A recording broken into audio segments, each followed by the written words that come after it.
Assalamualaikum warahmatullahi wabarakatuh. Halo guys, apa kabar kalian semuanya? Mudah-mudahan kalian pada sehat ya. Amin. Kembali lagi gue Mulfat Arifin akan mengajak kalian untuk jalan-jalan melihat kondisi terkini revitalisasi yang ada di Penjaringan, Jakarta Utara, tepatnya di Museum Bahari. Dan saat ini proyek ini terus bergulir teman-teman, dan ini salah satu mega proyek yang dimiliki oleh Pemprov DKI Jakarta yang dinamakan Proyek 942. Dan proyek 942 itu adalah 9 polder, 4 waduk dan 2 sungai yang direvitalisasi. Dan tepatnya di tempat ini ada 2 proyek yang sedang berjalan. Yang pertama proyek revitalisasi sungai yang masuk ke proyek 942 tersebut, dan proyek sodetan. Dan kita langsung lihat aja progresnya sudah sampai mana. Dan ini kalau kita lihat jalur pedestriannya sudah mulai dibikin ya, sangat cepat progresnya. Dan ini nanti dia akan tembus sampai ke sana. Dan di sana itu harus dilihatnya pakai drone sebenarnya.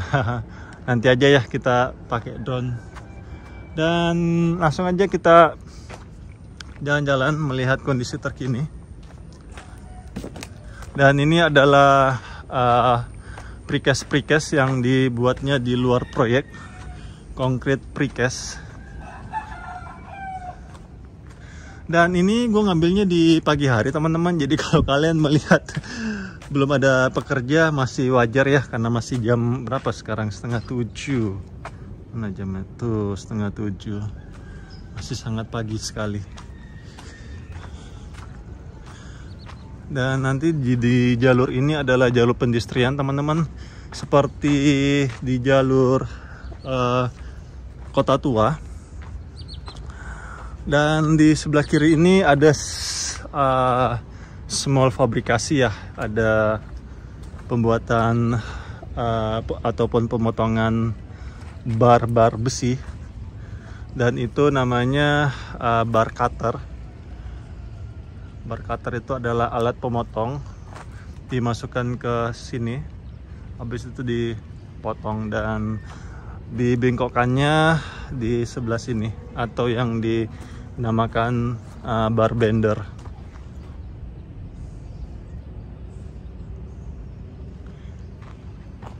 Jadi teman-teman, proyek ini dia satu rangkaian sebenarnya. Itu yang tadi di opening yang gue bilang, bahwa di sini tuh ada 2 proyek revitalisasi sungai dan sodetan.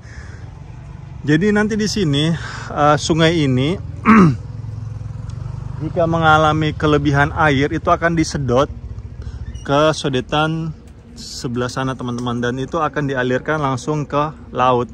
Dan kalian gak usah khawatir, di sini itu sodetannya ataupun sungainya itu sudah ditutup di ujung sana sebentar. Nah, itu kalau kalian itu ditutup sebelah sana teman-teman. Jadi di sebelah sana itu tuh udah laut lepas teman-teman. Jadi sungai yang dari pemukiman segala macam itu, ataupun dari waduk ataupun dari polder itu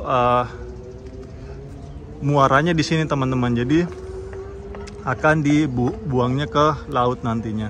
Jadi nanti di sini ini inline, outline-nya itu ke sodetan. Jadi nanti sini ada semacam pipa dan pompa buat disedot masuk ke aliran sodetan sebelah sana teman-teman.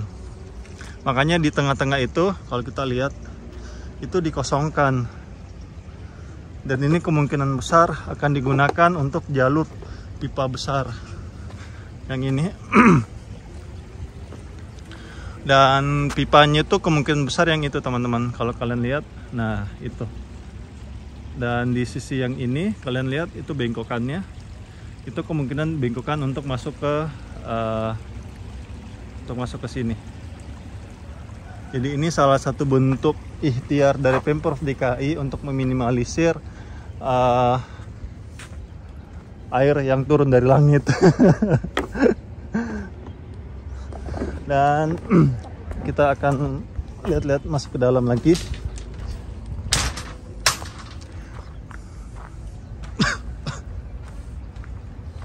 Jadi nanti ini jalurnya dia mirip-mirip kayak Kota Tua teman-teman. Jadi di sisi sininya tuh khusus pedestrian.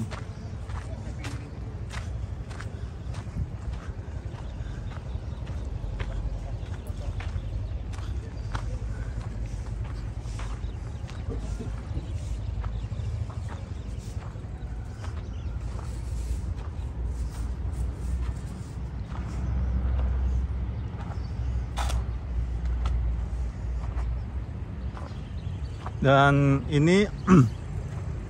ini adalah proyek Sodetan, teman-teman. Oh, ada burung bangau.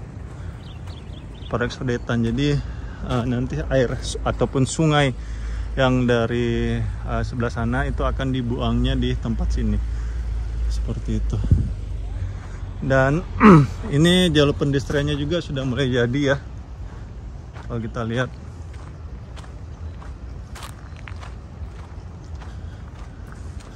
Dan ini teman-teman, namanya yang ini namanya geosel. Yang ini namanya geosel. Jadi sebenarnya dia semacam turap juga atau retaining wall. Jadi dinding penahan tanah, tapi ini khusus untuk tanaman, teman-teman. Jadi geosel ini biasanya digunakan di tanaman-tanaman yang berdinding curam. Seperti ini kan yang ini dinding curam ini, makanya dibuatkanlah dinding geosel agar tanaman yang ditanam di dinding curam tanah tersebut tidak tergerus oleh waktu. Asik. Tergerus oleh waktu, kayak lagu. Ayo kita jalan lagi.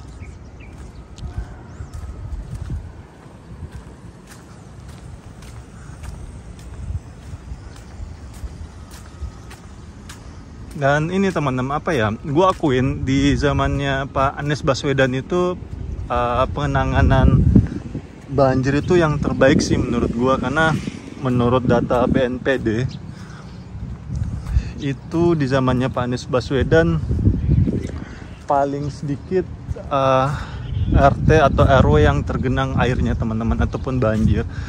Dan tidak hilang 100% ya, karena beliau masih menjabat baru 5 tahun ya, jadi nggak bisa disulap ini Jakarta langsung selesai semua persoalannya ya, butuh proses. Dan di zamannya Pak Anies Baswedan itu apa ya, genangan air itu sangat cepat surutnya, jadi memang sangat efektif hasil kinerjanya Pak Anies.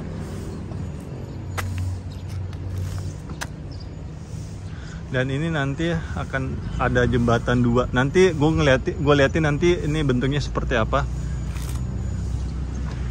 Ini sebenarnya dilihatnya harus menggunakan drone, teman-teman. Jadi ini dia muter, terus rumah pompanya itu di sebelah sini.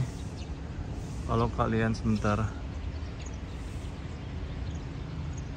Dan kalau kalian lihat yang ini itu sebenarnya tiang ataupun pembatas besi-besi untuk mengalirkan air. Jadi itu kalau diangkat naik ke atas itu akan terbuka penghalangnya, tapi harus dilihatnya menggunakan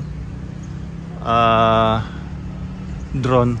Dan ini kalau gue ngelihat di pinggir-pinggir kali ini dia menggunakan bronjong ya. Ini turap juga, teman-teman, namanya. Yang ini turap, tapi menggunakan turap bronjong.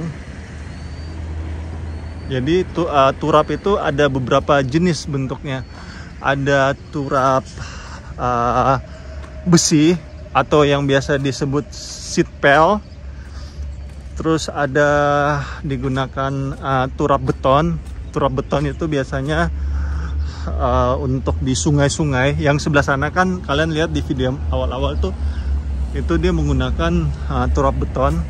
Mana ya, mungkin, nah ini kalian lihat, ini yang ini turap, teman-teman. Itu menggunakan turap beton. Dan ada namanya turap kayu. Turap kayu itu biasanya digunakan oleh teman-teman sumber daya air. Kalau di Jakarta itu ada namanya tim biru. Tim biru. Dan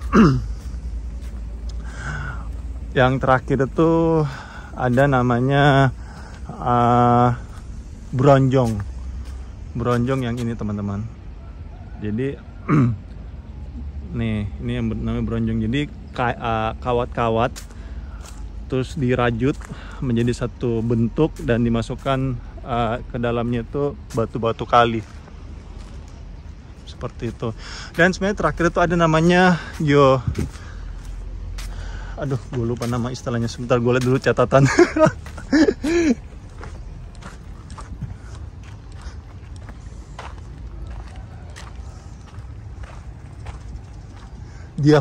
Diafragma wall ini sama, dia juga dinding penahan tanah, tapi dia bentuknya itu seperti kalau kalian pernah naik MRT dan kalian masuk ke dalam tanah itu, kalau kalian lihat kanan kirinya yang pembatasnya itu namanya diafragma wall. Jadi sama, itu seperti dinding juga, dinding beton, tapi kalau itu khusus di dalam terowongan teman-teman, namanya diafragma wall. Dan seperti ini bentuk aslinya teman-teman nanti kalau ini sudah jadi ya. Ini bagus sekali konsepnya.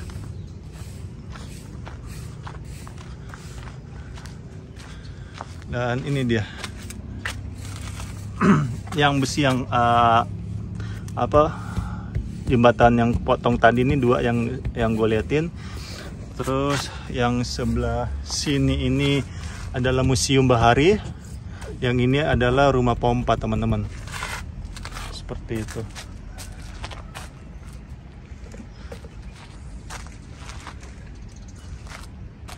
Dan ini dikerjakan 100% BUMN teman-teman. Abipraya itu BUMN, Bina Group kalau nggak salah, ini konsultan kalau nggak salah.